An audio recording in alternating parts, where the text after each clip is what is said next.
I'm so glad to be here with all of you. And Cecile and I are excited for this conversation. And Tram just, I think, set the bar in a really, really strong way because it really does ground the conversation in exactly how Cecile and I got started in our careers and what sort of got us to this place. And that's organizing. And so we have a very eccentric. Is that the right? Path. Yes. We have a Yes. very eccentric path to being on the stage today. And why don't you Yeah. start? Well, it's funny. I was calling Laphonza on the way, and I said, "How is it that two people who started as sort of like troublemaking union organizers are on the big stage now at this power politics?" And because I mean, I guess we don't know each other's complete story, but it is kind of funny that because I think that early organizing experiences, they completely shaped how I think about all the work I do. I started off as a union organizer with garment workers, hotel workers, nursing home workers, janitors, mainly women who were mainly women of color, working for almost no money, no benefits. I mean, in many ways, a lot of the frontline workers that have suddenly become, at least people have had some focus on in the pandemic, but it was the experience of that, of working with women who risked everything to try to do better for themselves and their families, that completely informed how I think about politics and power building. Same. Yeah. Yeah. No, exact same. I, spent the last 12 years working for home care workers in this very state. In this very state, when I came to California in 2009, Cecile, 2009, the SEIU members, our home care members, earned in Los Angeles County $9.25. Yep. And they were paying for health insurance for themselves and their families if they had it. They were having there no paid time off, no sick days, no the paid family leave. That was not a thing. But 18 years in the labor movement, I too worked for women like that, whether they were home care workers or nursing home workers, city workers in some instances, hospital workers all over the country. And it is that lens that I now see and try to offer the gift that is Emily's List, to ensure that it is one that is accessible to every woman. We can move from the mantra of Whitney Houston and actually make this I knew there was somebody who was going to Someone's going to get that. Get my job.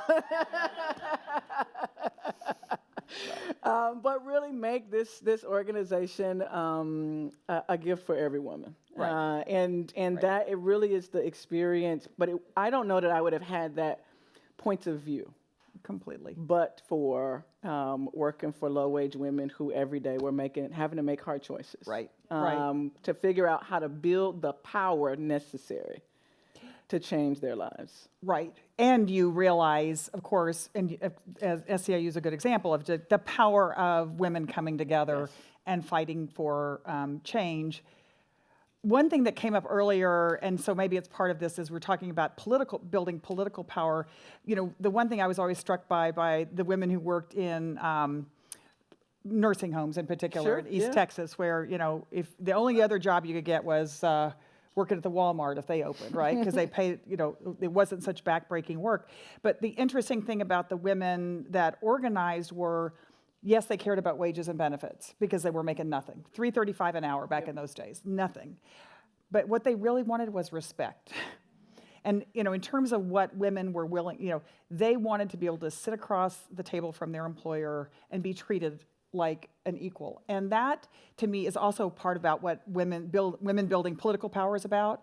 It is about representation and it's about issues, but it is also like, by God, we're more than half the voters in this country, and it's about time we get treated like that, right? It's about getting some respect. Yeah, no, and I mean, it's interesting that you use the term respect. I always sort of, when I was less in the space of politics, I thought about it from a place of our members want to be heard. Like I was committed to being a kind of leader where our members always knew that in a conversation with me, they were actually being heard. And as I sort of evolved in my own leadership and throughout my own career, was able to sort of look at myself like, what do I want? Like, what do I want in these interactions and in these spaces? I'm not very different than our members at all. And so it was as much about being seen as an equal as much as it for me was about being heard. And then what do I take? How do I move being heard and having a voice? Because that's how we talk about it in so many spaces. How do I take from being heard and having a voice to actually having the power to change things? And for me, and what is interesting about this moment now is I think that it is like we've finally gotten to a place. Yes, women are 27% of representation in Congress. Woo! 27%. All right. Right? And it's like Emily's List was created 37 years ago. That's right. 37 years ago. And I mean, we are today, I think Dawn Staley was up here earlier, we're this year celebrating the 50th anniversary of Title IX, and we are 27% of representation in Congress. 31%, a whopping 31% at state and local government levels. Yeah. But you know what's interesting, I think, and I think about back in the day when Emily's List first started, and they made a bet on a woman who had no chance of being elected governor of Texas, my mom, Ann Richards. It was like, that was like, whoa. But, you know, back in the day that Emily's List started and women were beginning to run for office, there was a certain profile. Right? You had to like wear a certain kind of clothes. You had to speak a certain way. You had to be, you know, all the things actually Alicia was talking about earlier, you know, you couldn't be too tough. You couldn't be too smart. You couldn't be too pretty, all the things. And what is amazing to me, even though representation is still anemic compared to what it should be, is that the kind of representation, more women, but also more women of color and more women with different backgrounds. That's right. And that is a radical change when you think about, you know, Cori Bush as a single mother in Missouri, being evicted with her 2 babies, having to live in her car because of that eviction, now sitting in Congress and fighting to end homelessness and fighting to end evictions. That is something that did not happen years ago. So many women can see themselves in Cori's story. Yeah, in exactly. Lauren Underwood's story. In a woman who is running for Congress now, she's a pediatrician. One might think that a pediatrician should be able to do all the things, check all the boxes, not to this, not to that, and she's a Medicaid pediatrician. Yep. Her client base is a Medicaid pediatrician. Right. And she is a sitting state legislator. And she has the courage to run for Congress. And right. There's more. And she is, she can't do 40 hours of call time. Right. To the point that you were talking about earlier. So there's, yes, our representation is anemic, and we have made an incredible amount of progress to diversify the experiences and the journeys, and the rights that we hold so dear remain under the greatest threat ever. And I think that is, it's important that we talk about this notion of representation in spaces of decision making in this moment where despair can be so attractive.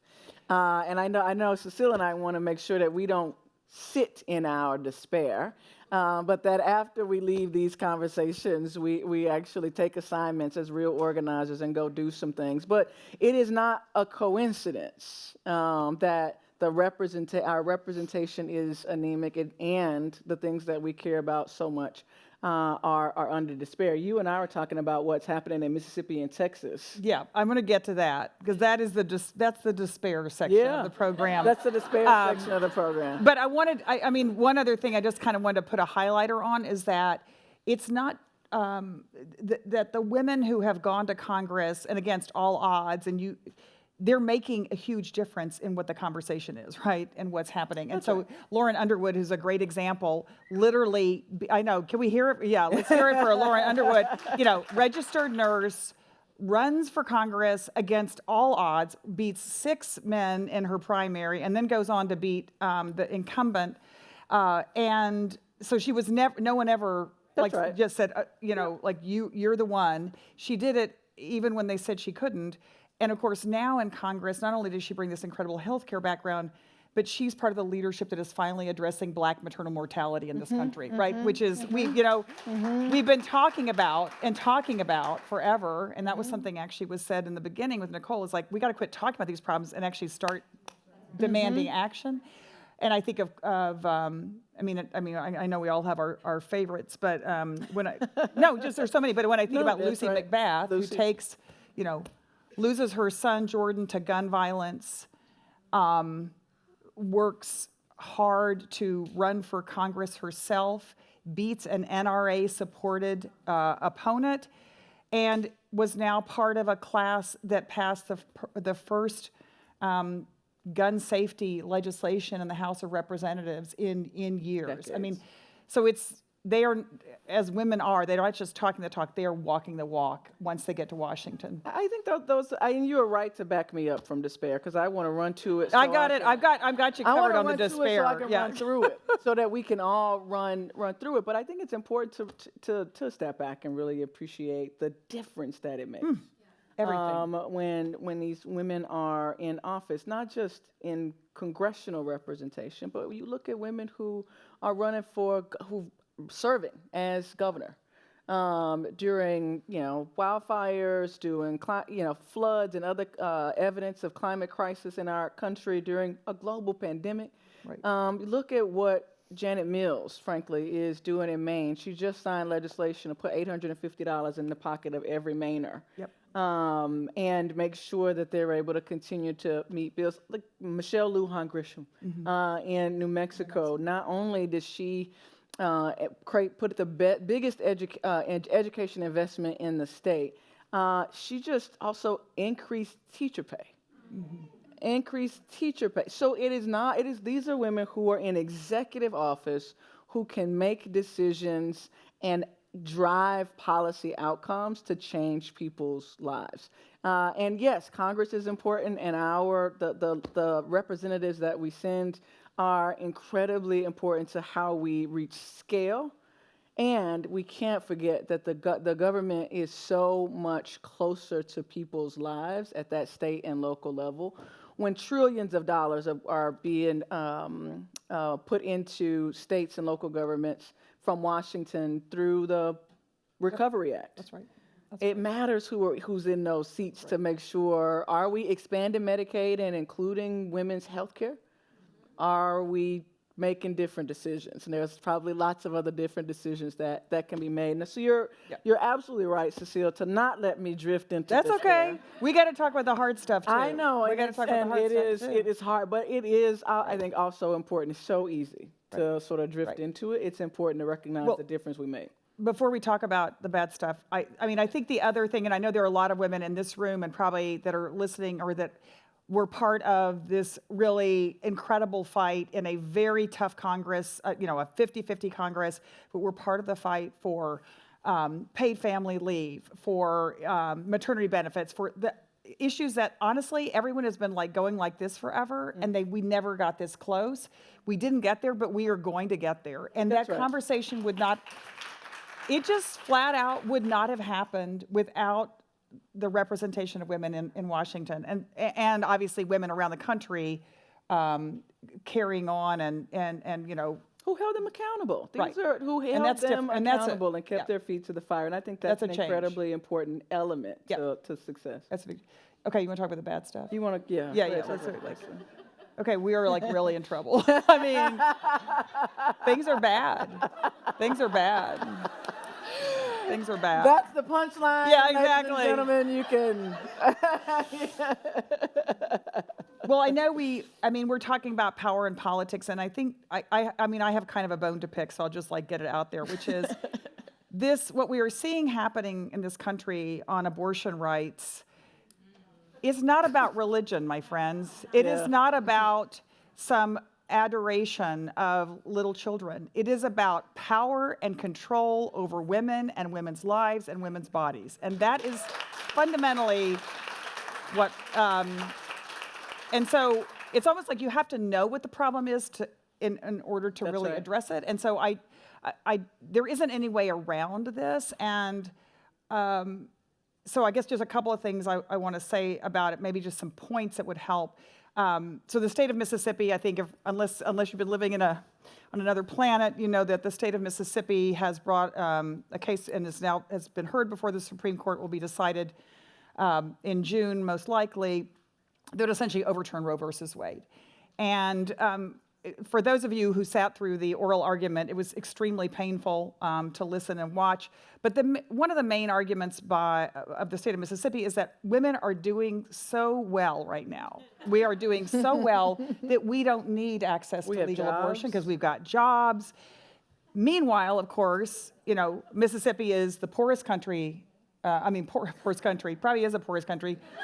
It is the poorest state in the country. I'm sorry, you came from Mississippi. Well, you know. Back off. No. Hey, my friend. Okay, Texas is worse. Texas Is worse.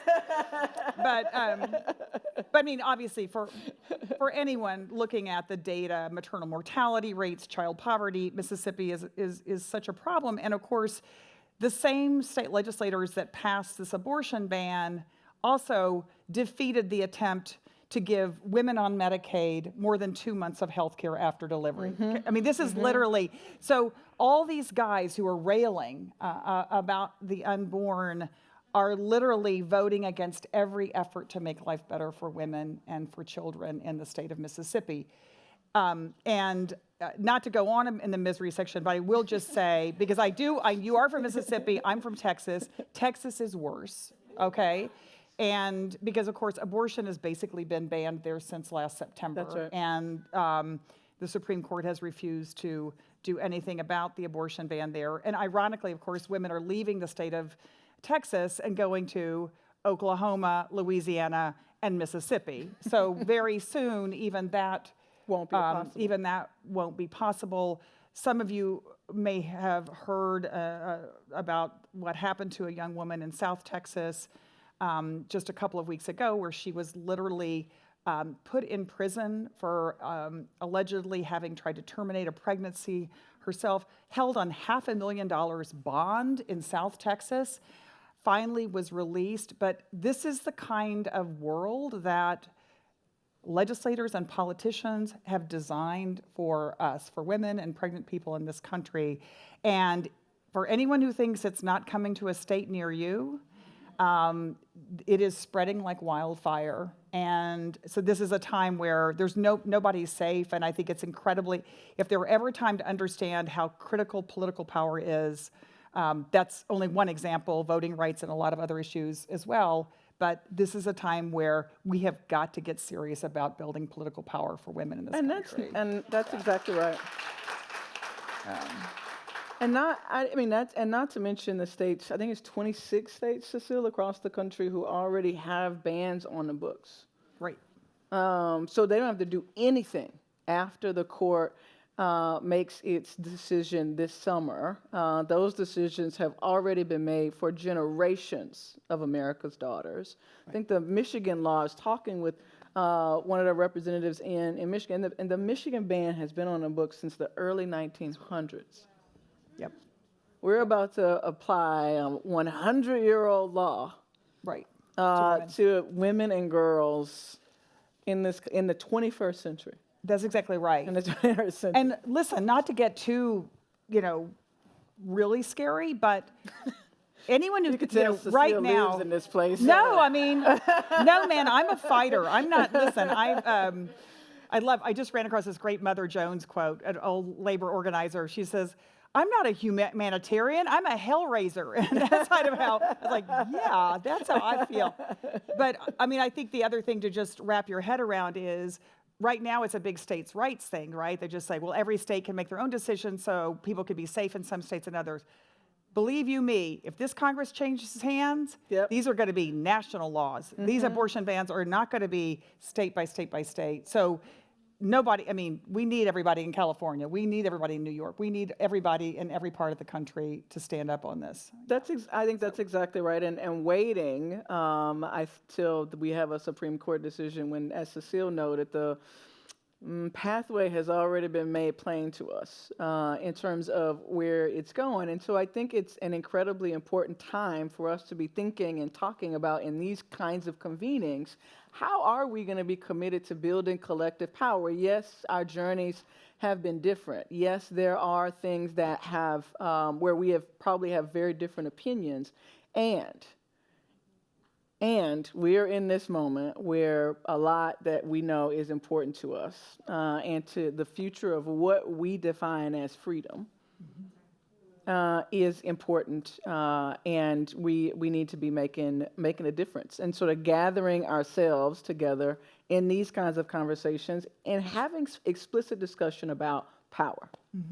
I think is what is unique and important in this space. As Cecile noted, it's not. We all know it's not about religion. We all know that it's not. Life is hard and lovely, and the same folks who were making choices about abortion bans and access to reproductive health care are the same ones who are choosing to, not invest in education, who are choosing to not invest in healthcare and nutrition, who are choosing to not invest in environmental justice in communities all over the country. And so, let's not wait until those decisions happen. They're showing us who they are, as Maya Angelou has told us all. They've showed us who they are, so we should believe them. That's right. We should believe them, and we should act and be explicit about what is required to change. And elections are one element. Fundamentally, this is about power. And do we have the intention and the will to build the power necessary to change the laws that are going to be 100-year-old laws that are going to be applied to our lives in the 21st century? I think we do, and I think there's some real examples of how we've done it. I think so too. I was actually thinking about, there was a woman who stopped me in the bathroom earlier, which is where all the good, conversations happen. And she said, I'm sorry, you're probably sitting in here. She said, as a girl, I marched for the ERA. My grandmother, taught me, and all. I said, what happened? And I think that's what we all feel a little bit like. Wait, we're now more than almost half the workforce. Our political representation is better. We are seeing women bust through all kinds of barriers. To me, that is exactly why we are in this position. That is exactly what this is about. This is a small group of people who have had it pretty darn good for a long, long time. And they are recognizing that now, oh no, everyone else is coming too. And so this may sound kind of gratuitous, but I think it's important to say, we've talked earlier in the morning, I know folks are talking about privilege and how you use your privilege, and this is an incredible group of people, but I just have to say something to white women. Black women and women of color have been the most reliable and progressive voters in this country for decades. And so this is time that we step up, and we step up big time, right? Because if all of us women together across race and geography and life experience came together, we are unstoppable. But it is going to require us to do more than we've been doing. I'm not going to get in white people's business. That's okay. That's what the white lady has to say. That's right. Because sometimes we need to handle our own business. I'm going to let Cecile lead the white ladies meeting. Thank you, my friend. Thank you. I think it's important to note, and I think it is important to note, Cecile, that the strongest attack, it is not my amen corner is That's really okay. That's all right. Yeah, come on. The strongest attack is happening when we have, how many, there are some folks who I know, because I recognize you from the South Lawn, when we sat outside and we saw and heard the words of Justice Ketanji Brown Jackson, where she said it was one generation from segregation to the U.S. Supreme Court in her family. That's right. That's right. Here's my offering to us, and yes, it is one generation from segregation to the U.S. Supreme Court, and that means that progress can go backwards in one generation too. And so as we think, and we're going to wind our way out of misery, but I think that we've got to note that it's not just what was that we have to be worried about. It's what we want to be that we really are going to be in this fight for and building power for, as much as looking backwards. And so Agreed. I want to make sure that we're thinking about and talking about the future that we want to create and that we want to create together, even if we have separate meetings sometimes. Yeah. Because everybody needs to handle their business. But then we need to handle our collective business, because that really is how we get to the change that we want and need. It's what we experience in the labor movement. Yeah, absolutely. It is the collective power. Absolutely. That is what gets us to the kind of change that we need. And Cecile is going to handle her meeting, and Fatima is going to make sure we have ours. And then we're going to all meet back up. And then we're going to all meet back up. I see you. Then we're going to all meet back up. And we're going to win our future. We're going to win our future. So I know I'm like a big task. I know we have boxes we got to check here. We do. Right? So before we leave, we got to give you a moonshot or two and a to-do list, right? Because the worst thing as an organizer is get everybody in the room and then not tell them what, Not tell them what to do. Not tell them what to do. So the one thing that I want to ask, I want to offer as a moonshot and give you to do. Same thing. Emily's list in and of itself, I would submit, is a moonshot. It's a moonshot. Nobody thought women should ever be in politics when Emily's list was created. There was none.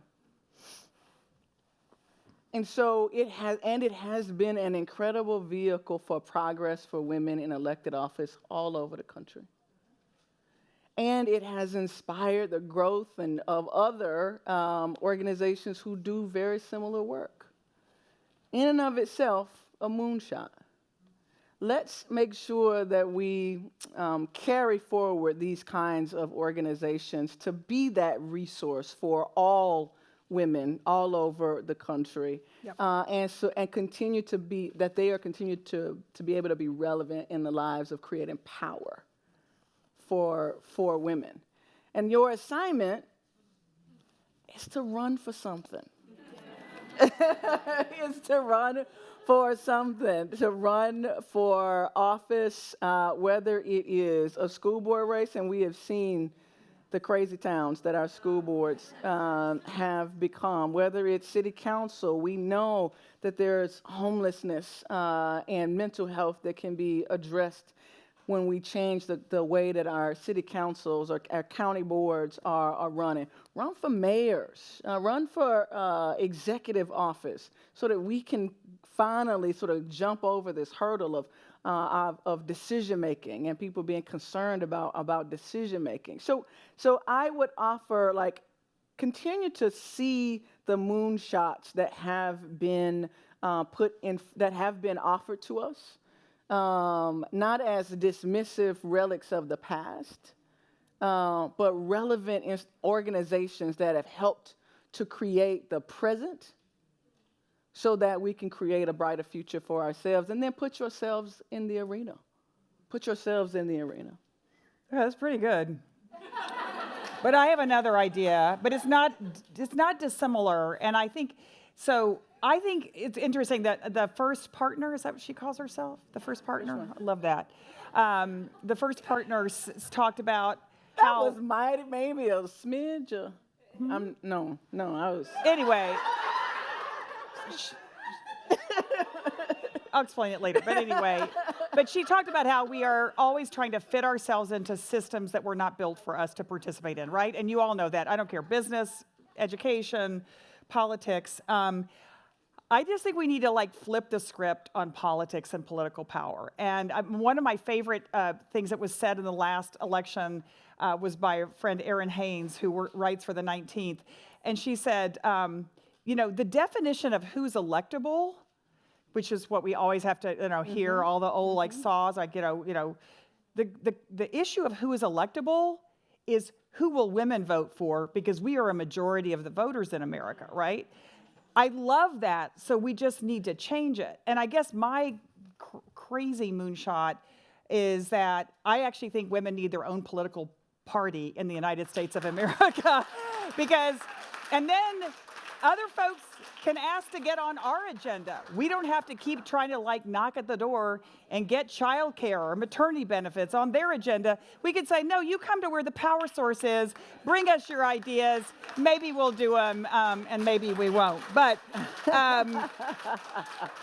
and then I guess though, since we can't do that tomorrow, maybe though, we'll meet later. But I do think, the only other things I would say, because I think people are despairing right now about what to do, right? And so I just had three things that you can do, actually maybe 4, in addition to what Laphonza said. It's going to be 6 by the time. It's going to be 6, it may be. You can pick and choose. It's like you can get, first is support the incredible women who are on the front lines right now, who are in office and who need your help getting reelected. We've talked about some of them, but it is tough to be a woman in political office right now, and they need your support. So just pick somebody, run yourself, of course. Take care of women and pregnant people who need assistance to get abortion services in this country, okay? So you can volunteer at a clinic, you can send money to an abortion fund, but do something. Send pizza to abortion providers. I did that the other day. Just send it to to show people that you care. Tell your own story if you can. Because until we destigmatize abortion in this country, which by the way, 1 in 4 women have had, this is going to be in the shadows. And so if you have that privilege, you have that confidence, you just cannot know the people that you might help and support, because it can be a really scary, scary time. Obviously speak up, call Mitch McConnell and yell at him.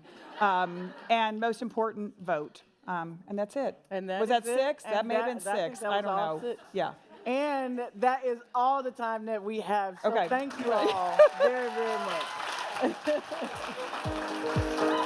Okay, we'll take it on the road. That was fun.